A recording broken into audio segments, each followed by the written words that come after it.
Hello বন্ধুরা, কৃষ্ণময় চ্যানেলে সবাইকে স্বাগত। কেমন আছো তোমরা? আশা করি ভালো আছো। আমি ভালো আছি। আর যারা আমি অনেক দিন পর ভিডিও দিচ্ছি, আর যারা দেখছো তারা বুঝতেই পারছো। আর আমি এখন এসেছি বাপের বাড়ি, ওয়েস্ট বেঙ্গল এসেছি।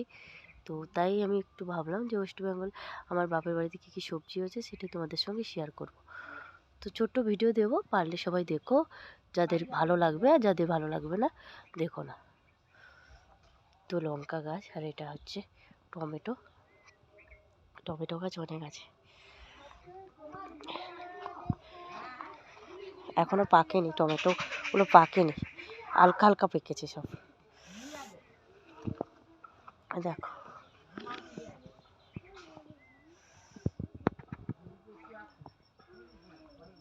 এগুলো সব টমেটো গাছগুলো।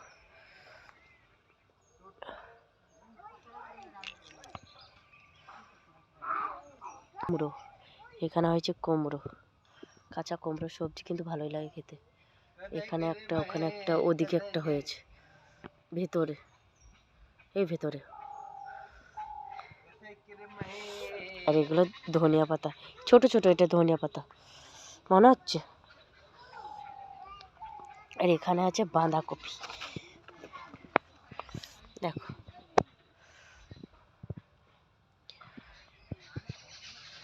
বাঁধাকপিগুলো পুরো খুব সুন্দর ফুটে আছে। বাঁধাকপি, আর এখানে ফুলকপি, দেখো ফুলকপি, এখানে ফুলকপি, এগুলো ফুলকপি, এটা ফুলকপি ফুটে আছে, দেখো। এইসব চাষ হয়েছে। আর বইয়ের কুলের গাছ আছে, বইয়ের কুলের গাছ। হ্যাঁ, আরেকটা, এটা বিনস। দেখো কত সুন্দর। এগুলো যারা শহরে আছে না, তারা মাটিতে করে লাগাতে পারবে, ছোট ছোট টবে, মানে বেশি মাটি লাগবে না। দেখো বিন। আর এইটা হচ্ছে বইয়ের কুলের গাছ, কিন্তু বইয়ের কুলগুলো বড় হতে দেয় না, মানে একটু বড় হলো খেয়ে নেয়। আমার দাদার ছেলে পেরে পেরে খেয়ে নেয়। আমিও এসে খেয়েছি পেরে, এখন খুঁজে পাচ্ছি না যে বইয়ের কুলগুলো কোথায়।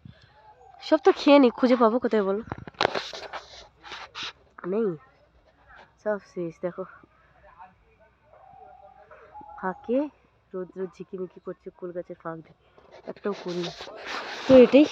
আর এখানে ওলকপি, ফুলকপি, ওলকপি, বাঁধাকপি, টমেটো, মানে শীতের যা কিছু হয়, শুধু শীতকালে নয়, সব কালেই আমার বাড়িতে চাষ হয়, সেটা তোমরাই জানো।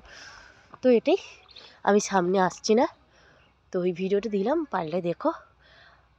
ঠিক আছে, চলো সবাইকে বাই বাই, টাটা, ভালো থেকো, সুস্থ থেকো।